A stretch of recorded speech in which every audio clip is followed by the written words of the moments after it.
Welcome back everyone to Let's Play here, this time episode 16, and we are finally going to do something about the power problems.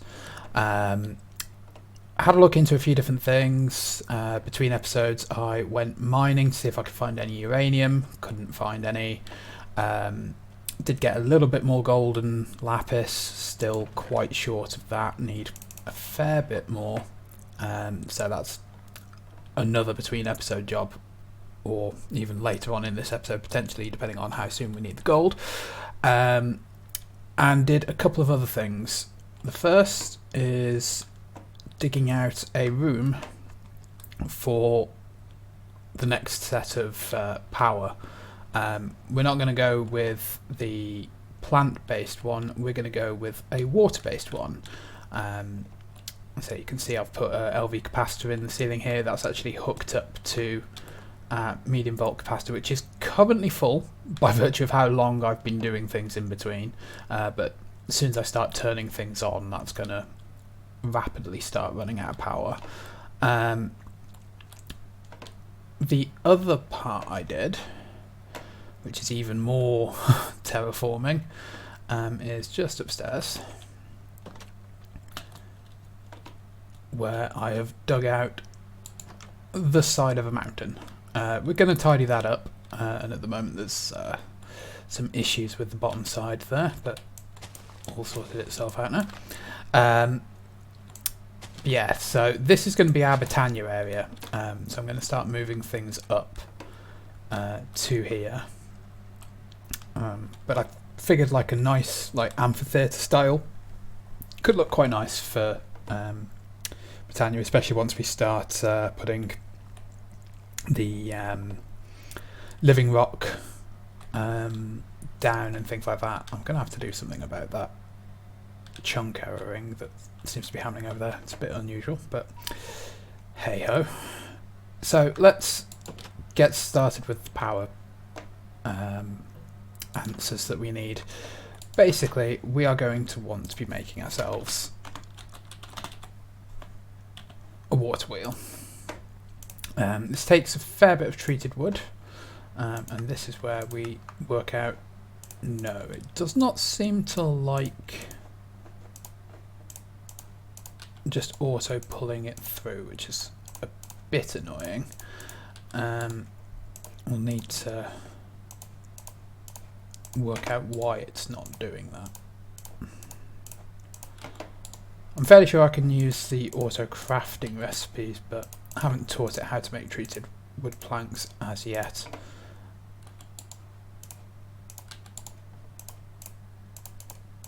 Right, that'll do for the moment. So water wheels are much better in power production. Oh yeah, I had some treated wood planks already in there, didn't I? That would have been the sensible way of doing it. We need, what, one more? Yeah, so water wheels are a much better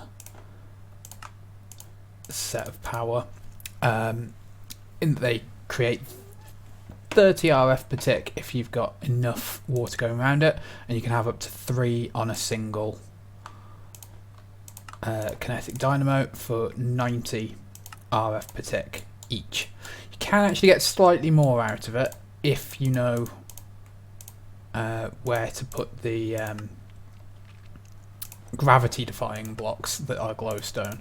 It's a bit trickier to do, and we're not going to be going into that for this one, but it is useful to know that you can get a little more out of it if you're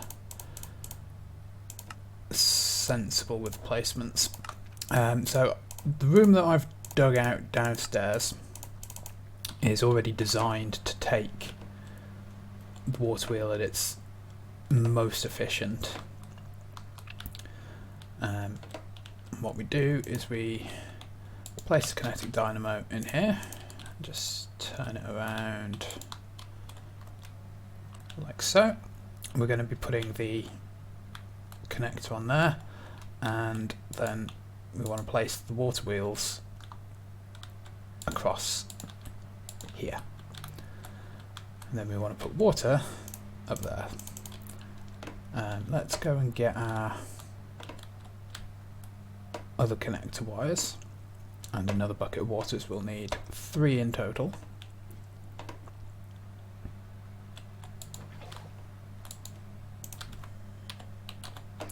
So we only need low voltage for this. We're going to need 2 and 1 relay. Perfect amount left over.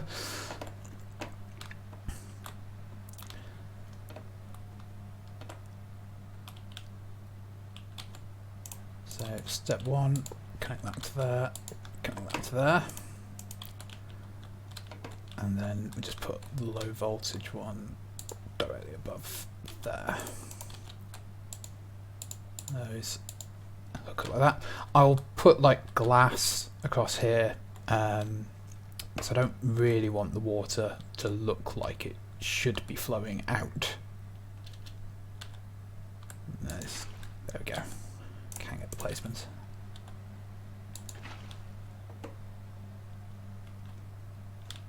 This now should be generating power. Maybe not very much at the moment, but let's just quickly get that 3rd bucket. If that doesn't work properly, I might need to mess around with placing the water wheel from the other side so it's attached to the kinetic dynamo first. I didn't think it made a difference, but it might do. Oh, yeah, you see, that's why we're going to have glass here.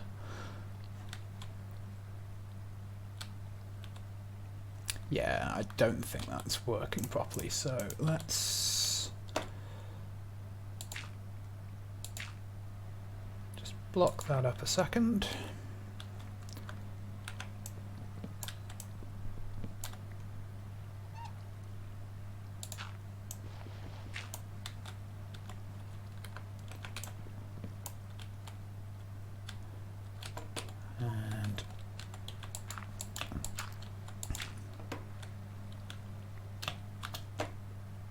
Okay, let's do it from the other side.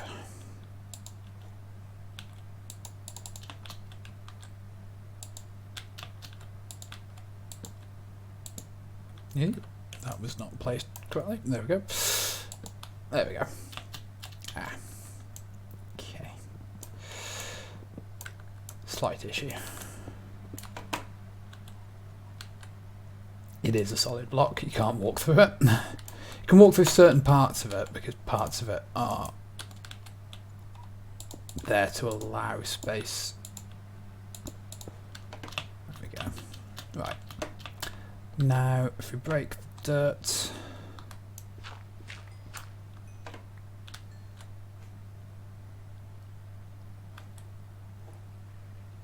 power's going up. Excellent. So this is now be ticking along at a more impressive speed. The idea here obviously is that we will have another one here, another one here, and a further one here. They're not very costly to make, 3 steel a piece. The most expensive part is the kinetic dynamo. Be nice and simple to just run these across everywhere. So let's just go and get some clear glass and tidy up that part so we don't have the water looking like it's flowing all over the place, because it does not look good.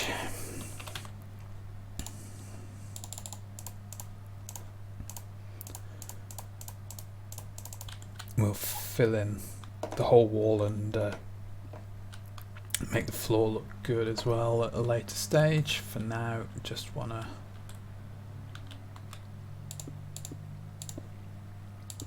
fit this in such a way that it doesn't look like the water's trying to get off. There we go. So now we should be able to turn on this over here.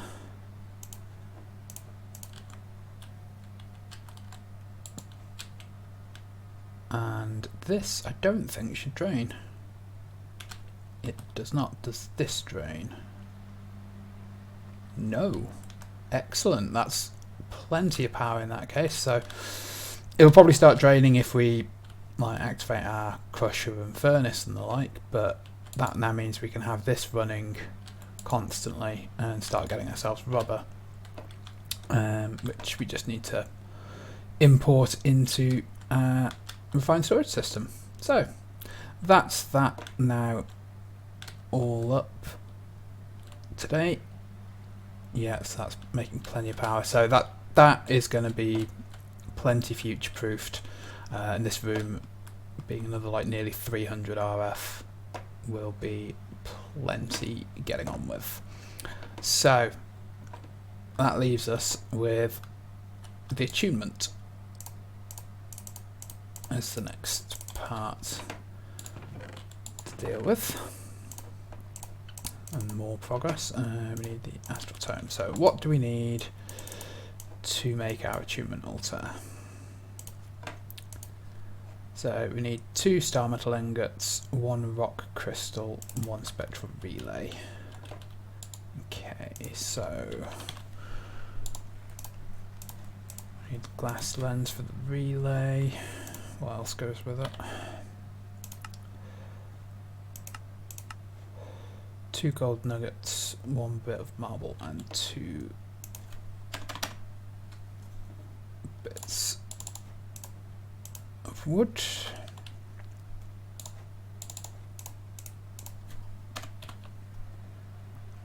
Yeah, as you can see, at the moment we're in the holiday period. I'm recording this just before Christmas, so Astral Sorcery actually puts Christmas decorations on its blocks, which I think is quite cool.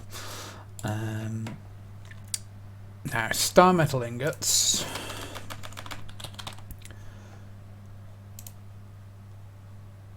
What's the best way of actually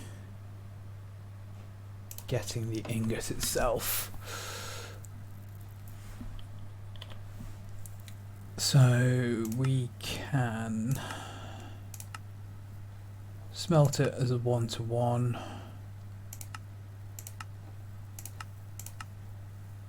Well, actually smelting it in the smeltery does double it up, so that's good. Let's do that for our one. So that'll get us the 2 ingots that we need. Quite a slow cooking time from the looks of it, so let's get all of our other bits and pieces together first. Right, so that's ruined marble specifically. We need 2 of those. Right, we've only got 1 of those, so we need a chisel.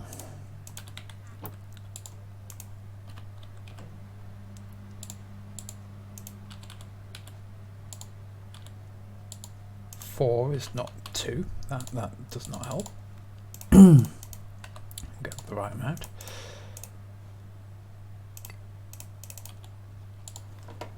And then a rock crystal. So we've got a 29876, which one was the really good one? That was that good one. Albeit it's small. Need to dig up some more of these. That's definitely going to be a thing. Okay. There we go. Let's pour that out in ingot form. Seem to recall that this was going to be relatively good for either weapons or armour, so I might want to look into that now we're at that stage. Right, let's get a resonating wand. I'll double check what the materials say between recordings and see whether it's worth us putting the investments in.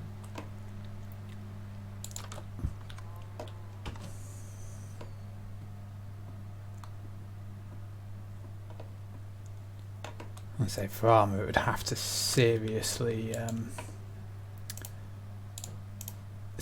improve on the osmium that we've currently got to be worth doing.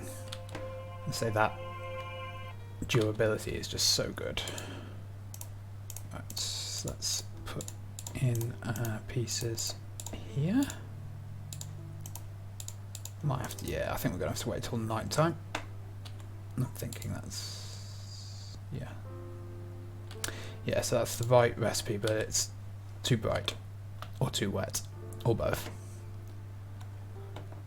So we'll go and sort a couple of other things out while we wait for night to fall.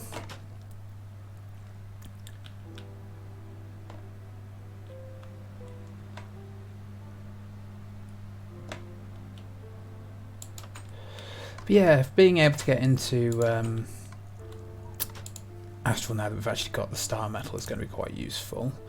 There is one other thing I want to look at, and that's the Celestial Gateway, which requires crystals. So yeah, I'm definitely going to have to go digging, as I'm going to want 2 of these. Basically, just a small little area, which will let you teleport. Basically, you place them somewhere in the world, so I'd be placing it somewhere around my base. Requires access to the sky, so you've got to be out in the open, though we can obviously fence it off and the like. I'm going to place the other one up here at the large temple that actually works for the purposes of making star metal, so I don't have to keep walking but like over, and I can fence it off and make it so that it's perfectly safe to travel at whatever time back and forth in order to make the bits and pieces. So that's the next goal, but I'm going to need some more crystals for that, which because of how deep you have to dig for them, I will do that off camera at the same time as when I'm trying to get my lapis and gold. Let's repair my tool while I'm waiting. Right, yeah, the other thing, we're gonna need more. In fact, yeah, just go with 8. We're gonna need a lot.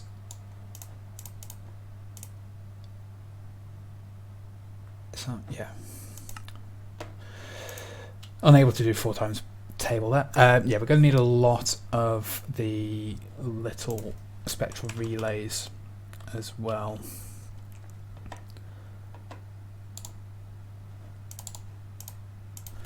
Because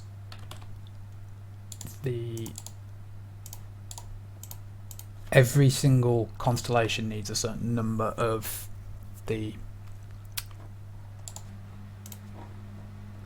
spectral relays laid out. So this one would need 9. This one 3, 4, 5, 6, 7. That one requires 8. Basically, as many data star points as there are is how many you need. So we're going to need to make a good number of these. So I'm going to start with 8 because I think that's enough for the one that I want, but we haven't actually discovered the one that I want yet, so a little bit of an annoyance. I really want to get Mineralis, which is one of the minor ones, but I think we need to be at the next tier before we can do that.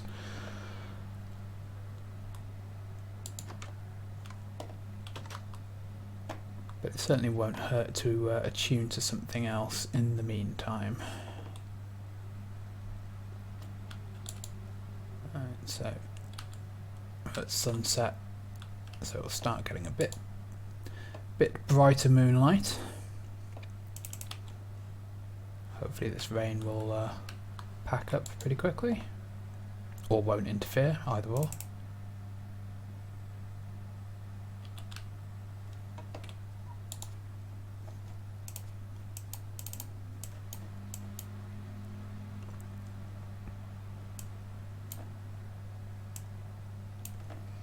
Yeah, then the next part is going to be about focusing the starlight with crystal lenses as well. So again, more rock crystals.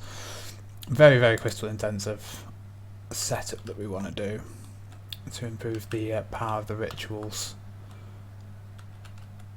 And of course we're going to want them to be as pure as possible, which means we're going to need to use our starlight up. But considering how tedious it is to just put them into the starlight and wait for it to come out and then possibly get split, I'll do all of that off camera because it can just take so much work. This is where I'm going to need another one of those first, isn't it? Or is it just going to eke over? Oh, there's the boundary required. Yeah, I think I need more starlight, which means I need another one of these. Urgh, annoyance. Oh, or maybe at peak night time. Yes, just about. Right, I'll definitely make another couple of these in between. Oh.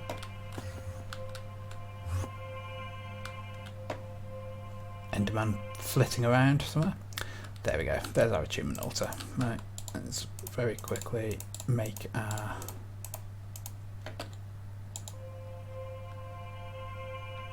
other objects.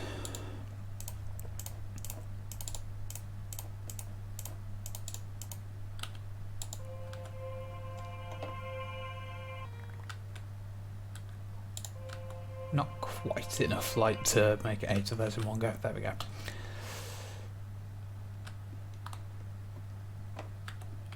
Oh, I see. I see how it is, Mr. Enderman. Well, you can't stay in here. Right. So, step 1. Place the attunement altar down in the center, and you see that you get this little white light coming off, indicating that it's working. This is a usable altar. I forget which one we wanted to go with to start with, actually. Which is it? Not Forcio.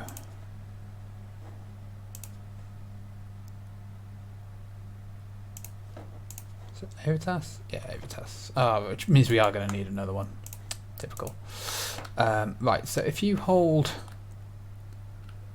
the constellation paper, you get these purple effects showing where you need to place the relays. It lingers for a little while. Of course, it's typically on where a torch is going to need to be.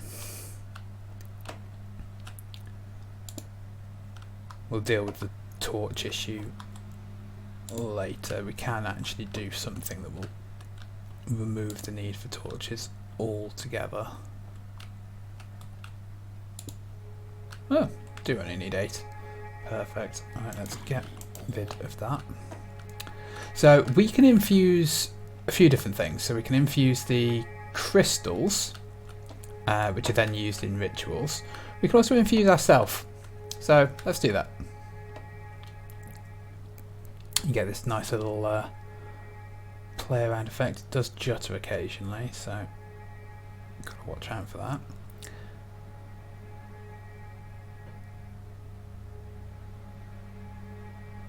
Oh yeah, I forget, the centre point is always the altar itself, so you always need one less than you actually think.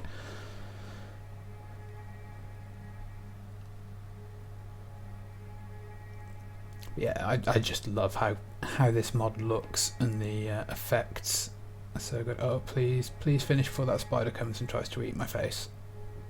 Please. There we go. Right, so let's just deal with that spider.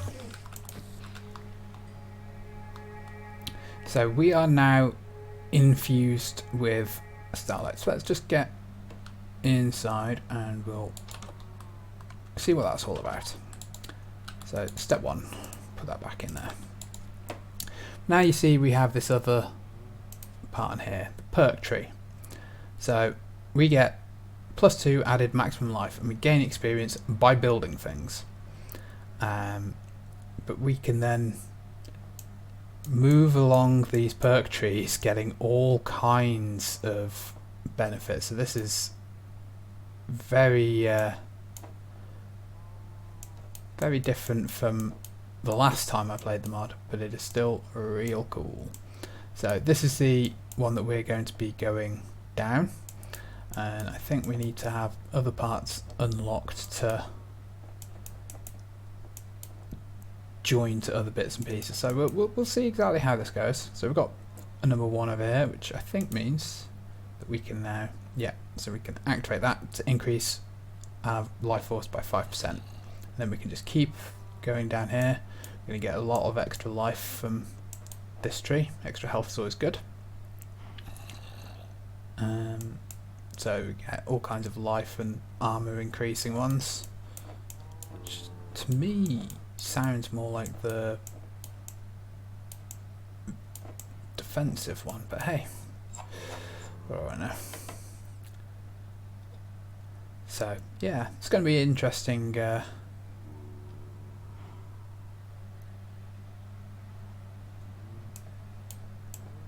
Getting around it, so we'll get all manner of